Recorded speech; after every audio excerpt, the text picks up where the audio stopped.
Okay, let's spend a few moments talking about defenses to negligence.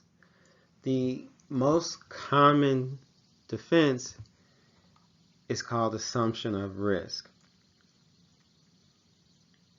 All right, so the reality is that there's always risk in life as we move about in society.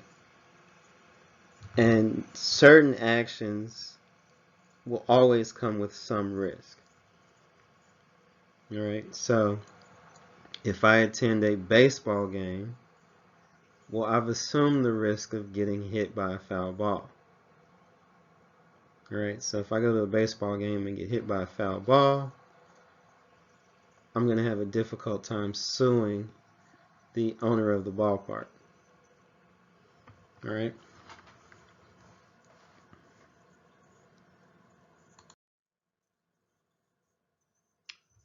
Contributory negligence.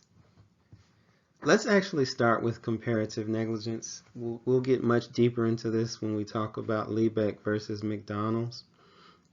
But the idea is that sometimes the plaintiff is also negligent. When that happens, the plaintiff's recovery is reduced by their own proportionality of their fault.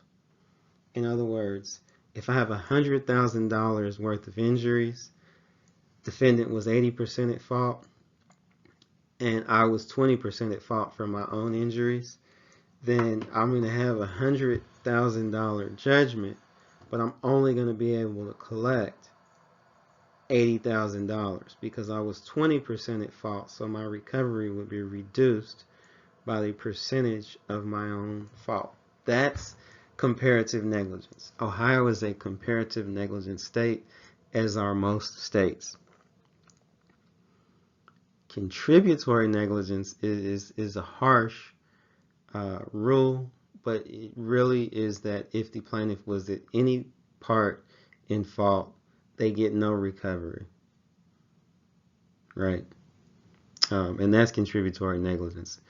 And I'll come with some states that use it for examples in class, but we exist, and the vast majority of the United States is comparative negligence.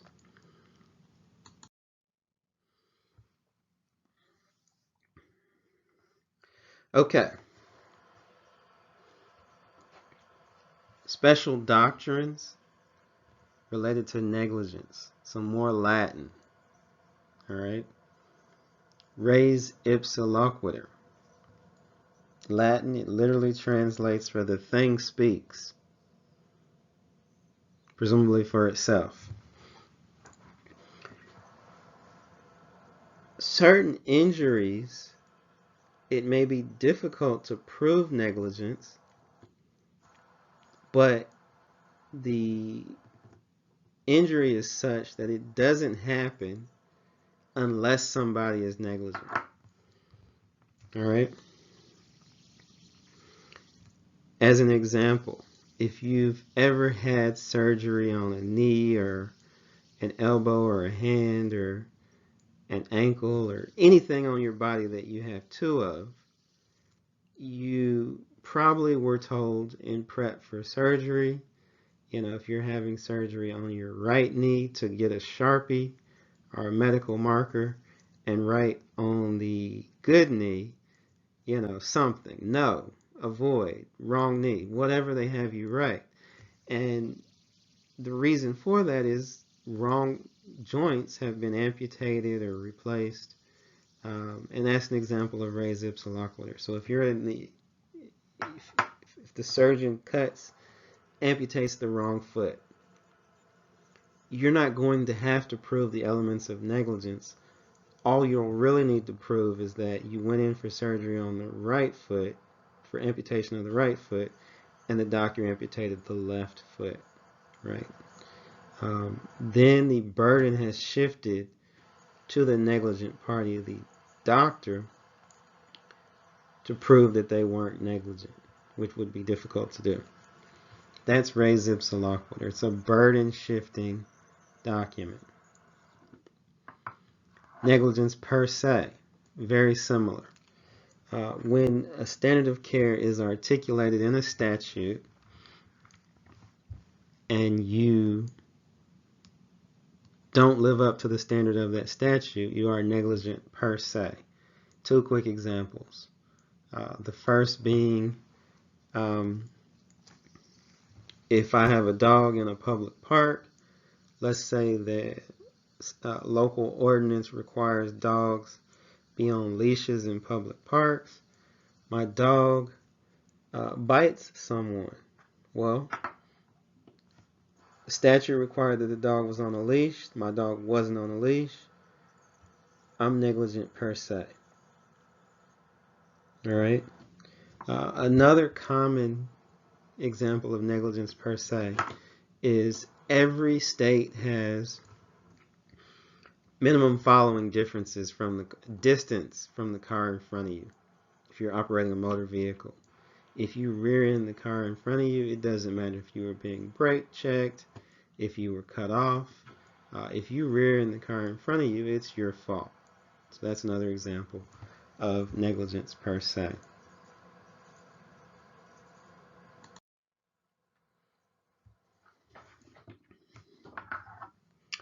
Danger invites rescue doctrine. All right.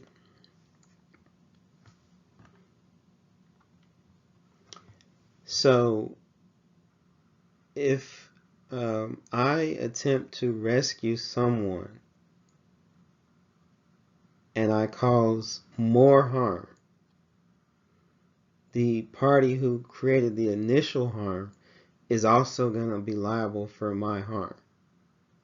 All right. So a wrongdoer is held liable for ensuing rescues that cause harm. You know, if you run somebody off the road, their car turns over and they have to be rescued, and the ambulance technician is negligent, the initial wrongdoer can be held liable for the negligence of the ambulance technician. Don't get it twisted. The ambulance technician would still be liable for their own negligence, but the injured party could also hold the initial wrongdoer responsible for that as well. Good Samaritan statutes. If I come to somebody's rescue, trying to render aid when otherwise they would have died or been seriously injured, I can't be sued for ordinary negligence, right? I can be sued for recklessness, which we haven't really talked about, but recklessness is like what we'll call gross negligence. But if I am acting as a good Samaritan, coming to the aid of someone else, I can't be sued for ordinary negligence. Example, I'm performing the Heimlich maneuver on someone and I break a rib.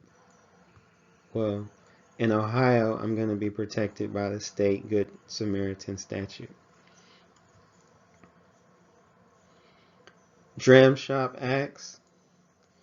If a bartender serves an intoxicated person, the bartender can be held liable for the damage that they cause when they leave the establishment and drive drunk.